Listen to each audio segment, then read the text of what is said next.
અમદાવાદ સિવિલમાં શાંતિપુર વાયરસમાં 3 શંકાસ્પદ અને કેસ પ્રકાશ આવતા લોકોનો ભયનો માહોલ જોવા મળી રહ્યો છે. એક દર્દીમાં વેન્ટિલેટર પર જેવી દર્દીઓમાં જ્યાં તબિયતમાં સ્થિતિમાં 6 શંકાસ્પદ દર્દીઓ સેમ્પલ પૂર્ણ લેબમાં પરીક્ષણ મોકલવામાં આવ્યા કે 3 દિવસ બાદ આવશે કે સિવિલ હોસ્પિટલના તબીબોના સ્ટેટમેન્ટમાં આ રહેવા સૂચવવામાં આવી છે કે લોકોને હાલ ગભરાવાની જરૂર નથી. ડોક્ટર રાકેશ જોશીને આ સારવારમાં બાબતે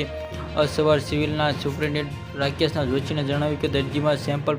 પુનઃ લેબ મોકલવામાં આવ્યો કે મીડિયામાં માધ્યમમાં વિના કરીશ નોંધાયેલ કે હાલમાં રિપોર્ટ બાદ ચોક્કસની કરીશું કે ખરેખર શાંતિપુર વાયરસ સક્રિય અન્ય કોઈ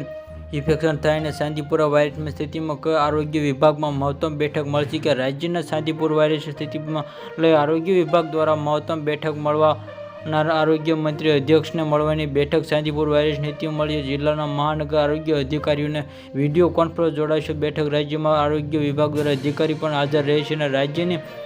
મેડિકલ કોલેજ સિવિલ હોસ્પિટલના ડોક્ટરો પણ સિવિલ જાડી આ શાંતિપુર વાયરસની વર્તમાન સ્થિતિમાં આ ચર્ચા રાજ્યમાં સવિતી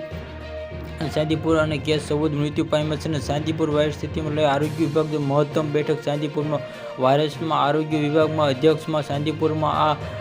વાયરસ સ્થિતિમાં સમીક્ષા તેમજ જિલ્લામાં મહાનગર આરોગ્ય અધિકારી બેઠક રાજ્યમાં આરોગ્ય હાજર રહેશે. રાજ્યના મેડિકલમાં કોલેજમાં જ્યેષ્ઠ ડોક્ટર પણ વિશેષમાં જોડાયેલા વર્તમાન સ્થિતિમાં તેમાં રાજ્યમાં 26 શાંતિપુરના કેસો નોંધાયા છે. 14 મૃત્યુ પામ્યા છે અને ગુજરાતમાં શાંતિપુરમાં 14 લોકો મૃત્યુ પણ પામ્યા હતા. જે આ રિપોર્ટ ટીમે અરવલ્લીના સાબરકાંઠા જિલ્લાની મુલાકાત લીધી હતી કે શાંતિપુરામાં શંકાસ્પદ 26 કેસ રાજ્યમાં ભરવા નોંધાયા કે આ ગાંધીનગરમાં 13 અને આ રાજ્યમાં 10,000 થી 151,762